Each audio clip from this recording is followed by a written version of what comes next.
جو بھی کرے گا ہم مداخلت نہیں کریں گے. لگتا ہے کہ اس بار امریکہ سنجیدہ ہوگا؟ دیکھیے امریکہ بالکل سنجیدہ کیوں نہیں ہوگا، اس کی وجہ یہ ہے کہ امریکہ کا مفاد اس میں ہے کہ افغانستان میں اور پاکستان میں استحکام رہے، کیونکہ وہاں سے ان کی فوجوں کا انخلاء ہونا ہے، اربوں ڈالر کا ایکوپمنٹ وہاں سے نکلنا ہے. ان کو اگلے 1-2 سال میں بالکل یہاں پہ کوئی اور وہ نہیں چاہیے قتل و غارت. اور دوسری یہ بات ہے کہ وہ ایک کھربوں روپیہ خرچ کے ایک ناکام جنگ کے بعد وہاں سے جا رہے ہیں، تو وہ چاہتے ہیں پیچھے کچھ نہ کچھ تو سٹیبلٹی چھوڑ کے جائیں. اب وہ خود بھی طالبان، جو افغان طالبان ہیں، ان سے مذاکرات کے خواہاں ہیں، اور اگر پاکستانی حکومت بھی یہ کر رہی ہے کہ جو پاکستانی طالبان ہیں ان سے بات چیت کر رہی ہے، تو وہ بھی مطلب ایک بالکل کمپیٹیبل پالیسی ہے.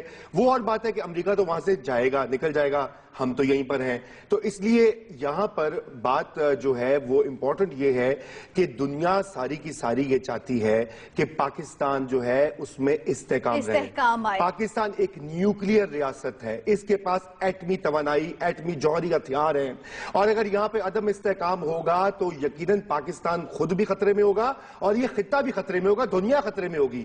اس لیے ہر ایک ہمارے ہاں سازش کا ایک جو ہے نا انبار ہے کہ جی امریکہ بھی ہمیں تباہ کرنا چاہ رہا ہے، فلانا بھی تباہ کرنا چاہ رہا ہے، یہ ہو رہا ہے، وہ ہو رہا ہے. بات یہ ہے کہ ہمیں اس سے نکل کر یہ دیکھنا ہے کہ ہمیں سب سے پہلے اپنے مفادات کا سوچنا ہے، اور یہ دیکھنا ہے کہ کوئی نہیں ہے یہ پرانے زمانے گئے کہ ملکوں کو توڑنا، اور یہ وہ اب معاشی جنگ ہوتی ہے.